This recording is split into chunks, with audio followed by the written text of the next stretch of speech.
This is Jackanory Junior.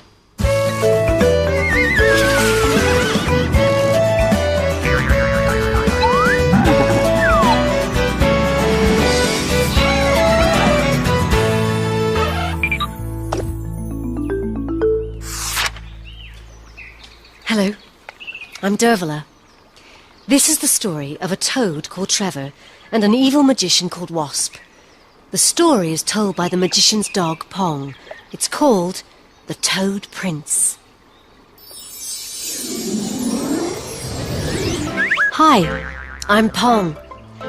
This story began when Trevor the Toad fell in love with Princess Petunia. It happened on a summer's evening when he had hopped far from his watery home and got lost. Princess Petunia found him, wrapped him up in a silk hanky and carried him back to the pond. He never forgot the touch of her delicate fingers or the scent of her royal skin. He fell in love. But the king was planning to marry Petunia to a prince. We'll have a pick a prince day, he announced. Any single prince can come to the castle, and she can pick the best of the lot and marry him. That's when Trevor brought me into the story. Pong, he said, I want to marry Petunia. I truly love her.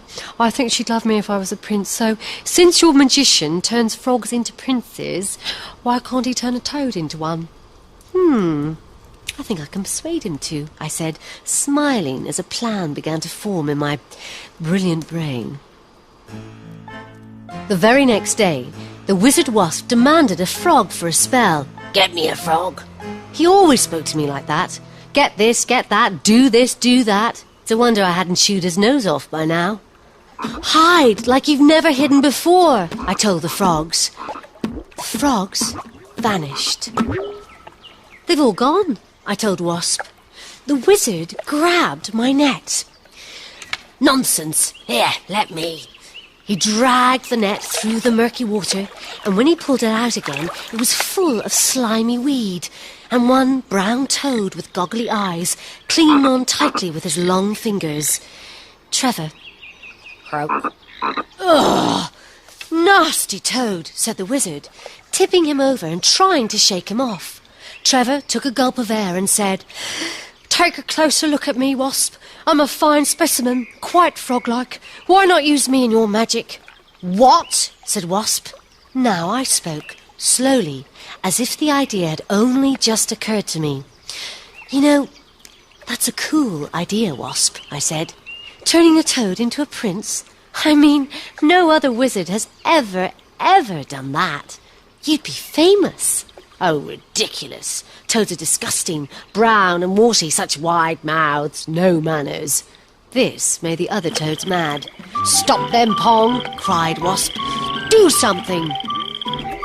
A really stupendously brilliant wizard, I said, winking at Trevor, would turn a toad into a prince, and then the king would be so impressed he'd probably give that wizard a bag of gold. What? The wizard froze. He was turning the idea round in his head. Pong, I've just had a fab idea, he cried. I'll be the first wizard ever to magic a toad into a prince, and then the king will reward me with a bag of gold, if not two. Bring that toad. Wasp, chuck the net at me. Trevor cheered. I'm going to be posh and princely. Farewell, brother toads. Ha ha, farewell.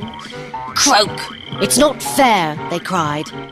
Suddenly, Wasp spun round and zapped the water with his wand, and instantly the pond froze over with purple ice. That's why I've never tried chewing the wizard's nose off. He might just zap me with a spell. We took Trevor up to the wizard's spell chamber at the top of the castle's tallest tower. The Bigger Prince Day starts this afternoon, I reminded Wasp. If our toad prince were to take part in that and be picked by the princess, well, that would impress the king no end. Just what I was thinking, lied the wizard. Prepare the potion immediately. I opened the peace spellbook and found Princely Person Potion. For once, I hoped his spell would work. Trevor squatted on the table. He is so repulsive, the wizard said. It'll be a miracle if this works. Wasp popped a prince pill between his roomy lips, and I followed it with a quick squirt of the potion. Trevor swallowed. Will it take long to work? Whoosh! Bang! Vroom! The brown toad stretched, yelped, and exploded in a brilliant shower of green and white lights. When the smoke cleared, a pale, naked prince was revealed. I'm a prince, said Trevor. It worked, I said. Only just. Look at those gigantic feet, Wasp exclaimed. They're revolting. They are not, said the prince. You're just so toady, snapped the wizard. You've still got warts and goggly eyes. Princess Petunia will never fall in love with you. I think I look simply divine, said Prince Trevor, admiring himself in the mirror. I think we should get him some clothes, I said. Wasp magicked him a pink silk jacket with matching trousers, a frilly shirt and white lace stockings. Oh, I'm divine, cooed the toad. He rushed to the window to look down on his old home. My brothers, he cried.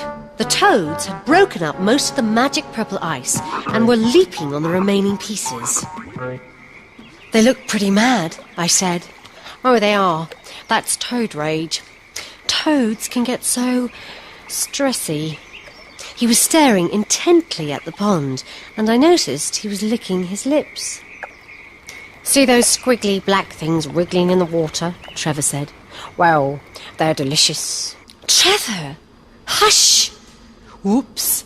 He clamped a big hand over his wide mouth and looked around nervously. I didn't say that. I wouldn't say that. It wasn't me. He shook his head. Princes do not eat squiggly black things in ponds. You'll have to be careful, I warned him. It's not easy being a prince. Prince Trevor hopped across the room, his massive feet splat, splat, splatting on the marble floor. Hang on, I yelled. Stop! What is it? You're hopping. Princes don't hop. Try putting one hand on your hip, I suggested. Take your hanky in the other hand, then go flick, flick with the hanky and swish, swish, mincy, mincy with your legs. That's what the other princes do. Oh, like that? Prince Trevor walked across the room as if he was holding an orange between his knees. Swish, swish, mincy, mincy, croak. It's far too hard. And then I think I saw him eat the hanky. The 17 princes attending Pick-a-Prince Day were seated at a long table in the hall. Their laughter and loud voices filled the air. I trotted along at Trevor's heels as he went in. Don't talk about ponds or squiggly black things or anything fishy, I said. This had to work. I wanted to be free from that nasty, mean old wizard. Suddenly, the trumpets blared out, and Princess Petunia appeared. Jeepers! Exclaimed Prince Edward, who was sitting beside Prince Trevor. I heard she was ugly, but not that ugly. The princess is not the most beautiful girl in the world. Prince Albert, on Trevor's other side, whispered, Well, I hope she doesn't pick me. She looks like a fish. Trevor glared at him. Princess Petunia is beautiful, he hissed. Yeah, well, I suppose I'd better try and marry her, said Prince Albert. She's fantastically rich. The princess began waving and calling to the princess. Come and sit here, beside me, princess. Over here, darling. Prince Trevor whispered to me, Help me, Pong. Make her sit by me. Do something. I did something. I bit Prince Edward's ankle.